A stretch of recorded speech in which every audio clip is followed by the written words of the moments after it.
Hello everyone, welcome back. We're just getting started with Unit 2, and we'll be talking about creating functions or custom functions. You've been writing a main function every time, but we can actually create more than one function in our program.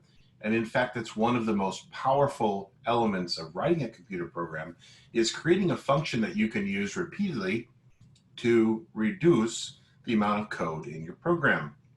So it's very important that we get started with that. We're also going to go back, take a step back, and review a little bit about strings and encoding. One of your options in Lab 1-3 for solving that was to convert the characters to their ASCII values and add them up. You weren't required to do that. There were several options, but that was one. And we're going to talk a little bit more about that in character and string encoding today in the second lecture for this unit. But the first lecture is all about functions. So why don't we go ahead and get started with that.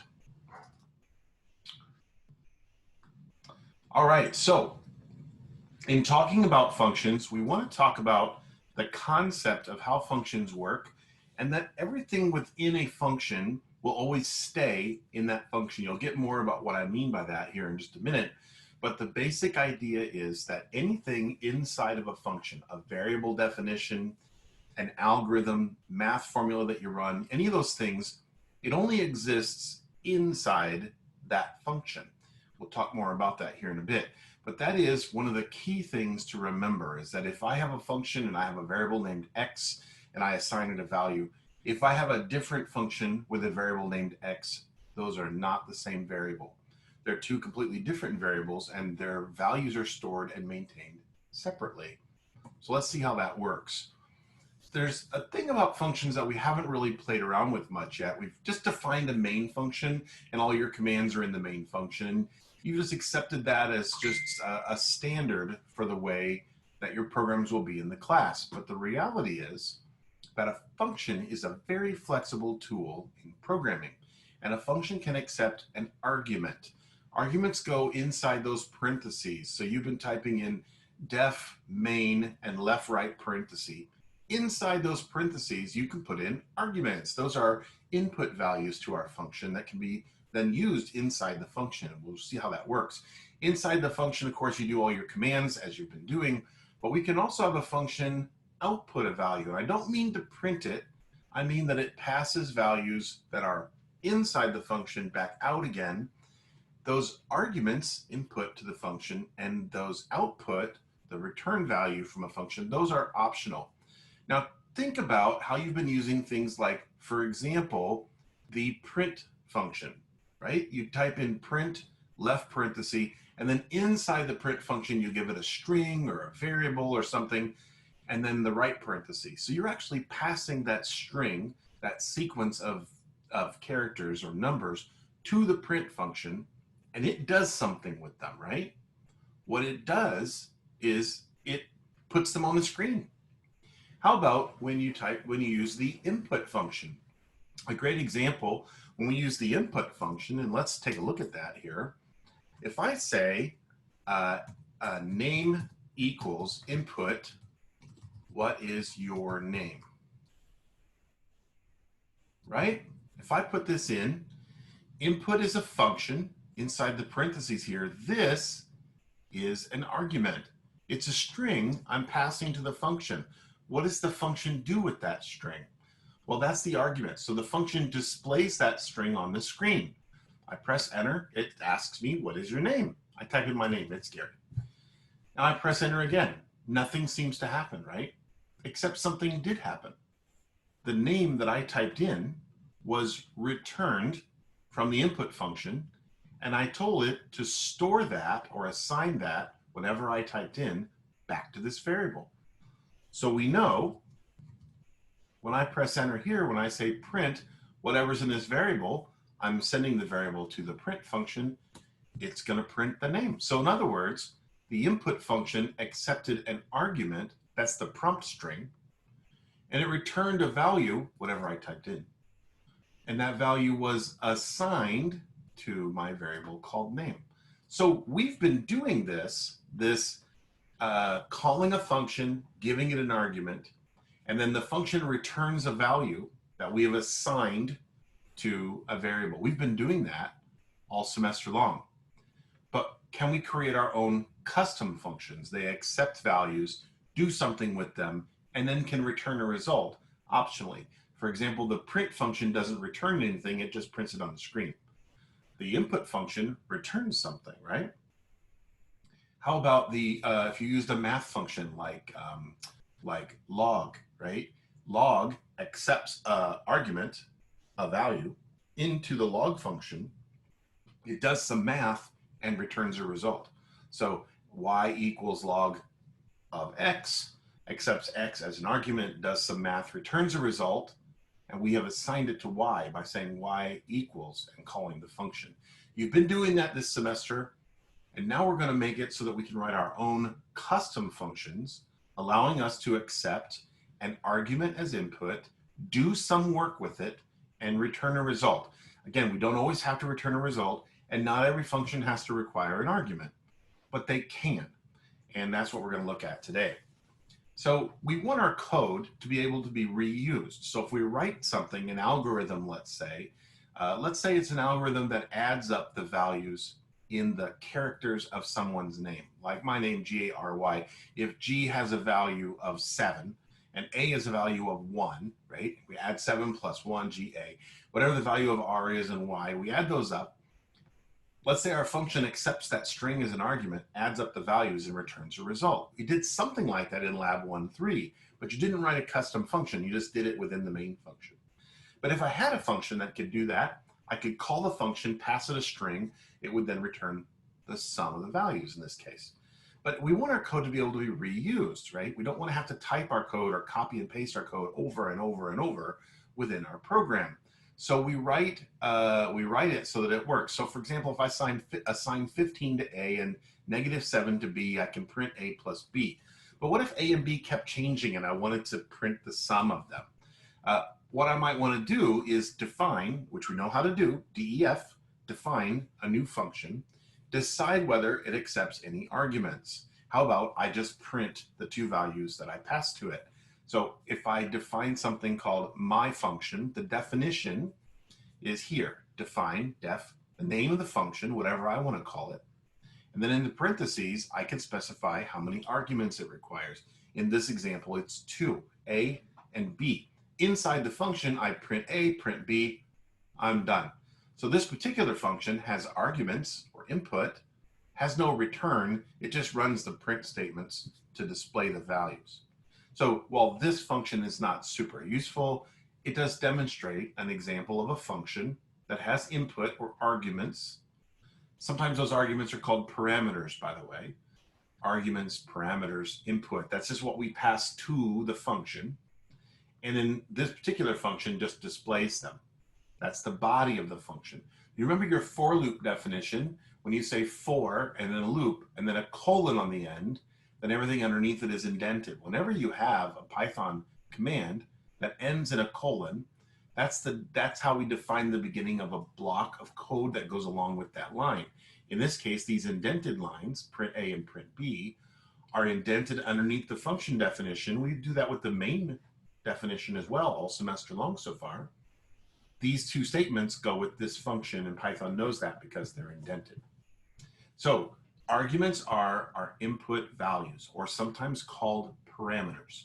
The values are passed to the function inside the parentheses. So I define the function with some kind of arguments or input, and then eventually I return some kind of output. I might return some kind of output. I might have one argument or more. So I could have A comma B, because I'm going to accept 2 arguments maybe, or just 1 argument, A, 3 arguments, even 4. So for example, in this function, define a function called sum of 2, and it gets 2 arguments, A and B. And this function returns their sum, 2 arguments. Here I've got define sum of 3. I'm going to accept 3 arguments and return their sum. And here I've got sum of 4, again, 4 arguments, return their sum.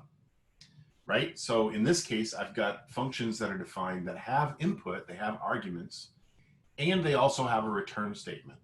Now the question will come up eventually, how do I know if my function needs to have arguments? And how do I know if it should return something? You need to think through how the function works. If the function needs values that are not defined inside the function, then the function should have arguments, right? It should have input. If the function just does its job and then it's over with, you don't need to return anything. But if the function manipulates data and then has a result of some sort, then you must have a return statement. It'll take some practice, but usually in the assignments that we give this semester, we'll specify the function should have two values for two arguments, or it should accept two values.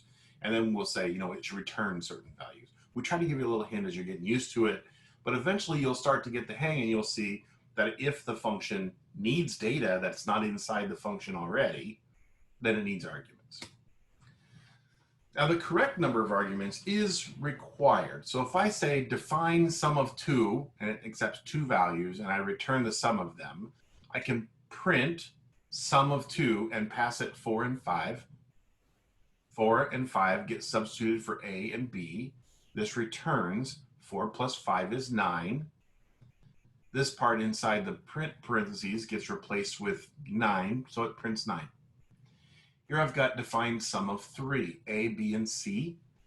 And when I call this function, I say print whatever is the result of this function, sum of 3, and I give it 3, 3, and 3. So 3 gets substituted for A, 3 gets substituted for B, 3 gets substituted for C. Inside the function, it just returns 3 plus 3 plus 3. Wow, this print's just going to print 9, isn't it? Sum of 4, A, B, C, D. It expects 4 arguments, but if I call it and only give it 3 arguments, it's going to give me an error. It's going to say this function required 4 arguments, but only received 3. So you do need to give it the correct number of arguments, and that way it knows what to do with them.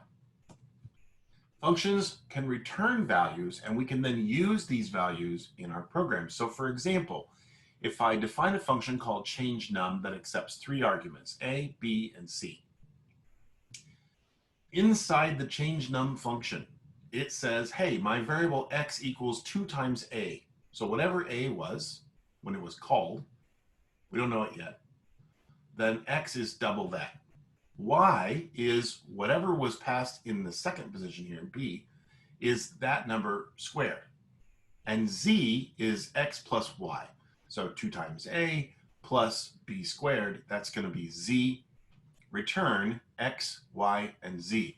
So it can return 1 value, or in this case, it can return 3 values, like I'm accepting 3 values. When you have 3 values together like this, they're called a tuple. A tuple, that's a new word, right? A tuple, some people will say tuple, but it's tuple. A tuple is a sequence of values, sort of like a list. Generally, though, it's inside parentheses. So for example, if I call my change_num function, and I pass it 1, 2, 3. 1 gets substituted for A, 2 gets substituted for B, and 3 gets substituted for C. X equals 2 times A. What was A again? It was 1. So X is 2 times 1. X is 2, isn't it? Y is B times itself. B was 2. So Y is 4, 2 squared. Z is x, which was 2, plus y, which is 4, 2 squared. And I return 2, 4, and 6. When I called the function, it returned this result. I didn't do anything with the result, though. Unfortunately, I didn't print it. That's just what Python is saying was returned from the function. Notice it's in parentheses because it's a tuple. But it returned 2, 4, and 6. But the data is lost because I didn't assign it to anything, right? So if you're in your programs from earlier this semester, if you just said input, quote, enter your name, but you didn't assign the input to a variable, what happens to the input? It's lost. It's not kept at all. So in this case, I just said change_num 1, 2, 3. It returned a result, but I lost it. I didn't save it anywhere. If I say D, E, F equals whatever is returned from change_num 1, 2, 3, well, 2 gets assigned to the first one, 4 gets assigned to the second one, 6 gets assigned to the third one. That's pretty handy. I'm returning 3 values, I'll assign them to 3 variables.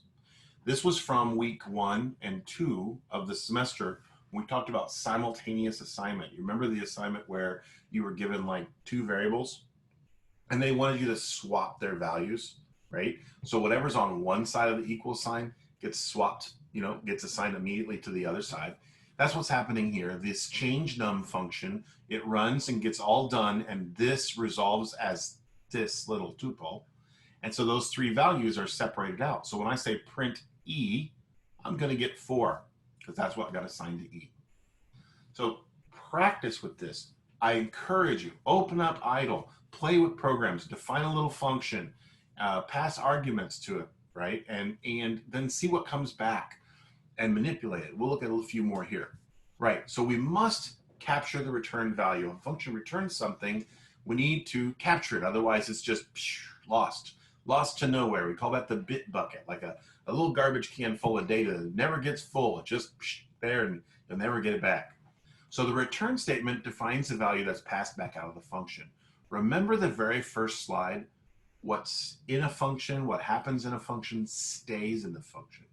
When the function is over, all of its arguments, all of its variable names, any math you did, it's all just lost. That function is over, erased, like it's been destroyed. So if we don't run a return statement and send some values back, we lose our data, right? So in this case, I've got this function called sum of 2. And it accepts 2 arguments, and remember, it just returns their sum. So if I say sum of 2, 4, 5, I assign what gets returned to a variable called result. So I know result in this case is going to be 4 is A, 5 is B, so 4 plus 5 is 9. This returned 9. The return gets assigned back to result, and result is now 9. And the same concept here. Def sum of 3, A, B, C, returned their sum. If A, B, and C are each 3, the sum of 3 plus 3 plus 3, it returns 9. And that is what gets assigned back to result. So the result variable here and the result variable in this case, they both would have 9. But because the functions are different, right? Returns are the very last statement that will be executed by a function. The function stops as soon as it encounters a return command. There could be other statements after the return command, and we'll talk here in the next couple of weeks about why you would even have any statements after return, but those statements will not be executed. So if I have this function sum of 2 that accepts 2 arguments, and the first thing it does is return A plus B, it will never execute these last 2 lines, these 2 print lines. They never happen. It's not going to return, in this case, 9, also print 9, and also print hello. In fact, what's going to happen is sum of 2 gets called with these 2 arguments. They go in as A and B. It returns their sum 9, which then ends up here inside these parentheses, and this prints 9. And that's all that happens. The rest of that never happens because it's after the return statement. So we must remember that what happens in a function stays in a function, and that a return statement ends a function. So make sure that you've thought through your design, your pseudocode for your function design, especially if you have more than one function. Your pseudocode is very important in this case. Start with pseudocode, organize your thoughts, put together the functions and how they're going to work, and then you will be able to keep track of what's going on. So quick little review. If we define a function, we can call it as many times as we want by its name. And then all the commands inside that function go along with a single name. Like when we type main, it runs the whole main function. If I define a function called my function and I call it twice, it'll run twice. They can accept parameters or arguments or input, right?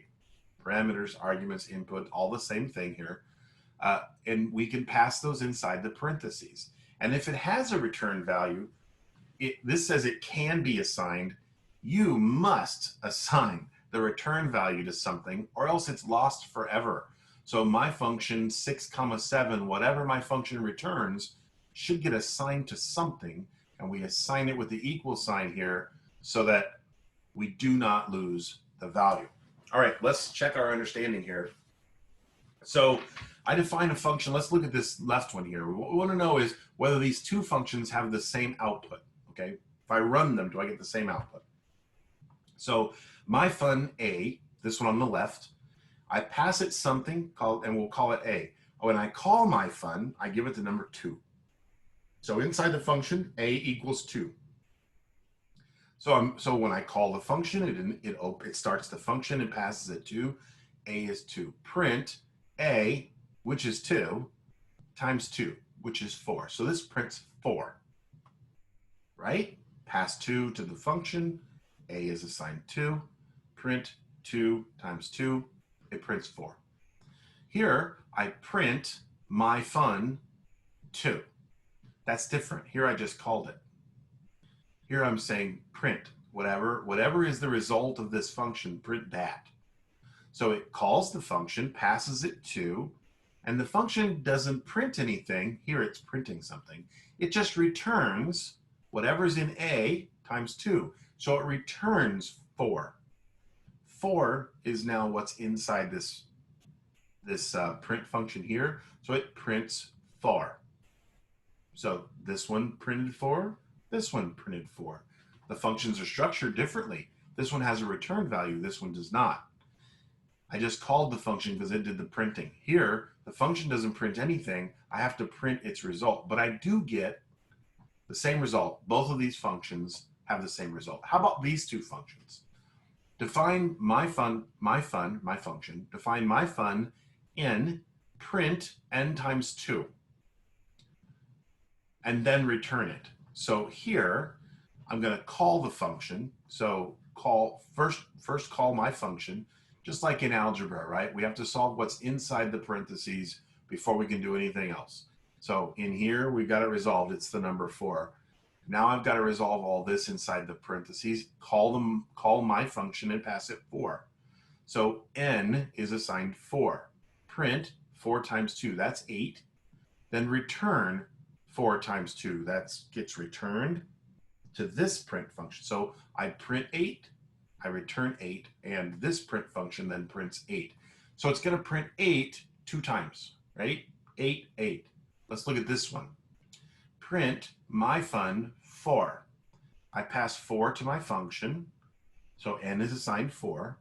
Return 4 times 2. Print 4 times 2. Sounds like they're the same, but we have one small problem. Do you remember what it is? What does a return statement do? A return statement ends the function. Nothing after the return statement gets executed. So return n times 2 is 8. It returns 8.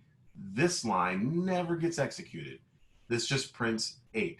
So the one on the left prints 8 2 times. The one on the right prints 8 1 time. You could type these in and try them and see if it gets the result I'm talking about, but they do not get the identical output. So indentation is very important in Python. The function begins where the colon is, and that indentation determines where the function ends. Python will give you error messages if your indentation is wrong, and you've probably seen that already. Unexpected indentation or inconsistent use of tabs and spaces. Those kind of error messages happen when you don't pay attention to your indentation and keep it nice and neat. So you must pay attention, be consistent, use a tab to indent, and another tab if you need to indent a second time. You may have programs that have multiple indented sections because you have for loops and other things that all need indentation. And of course, remember what happens in a function stays in a function. I started with that and I'm ending with that, and that's actually very important.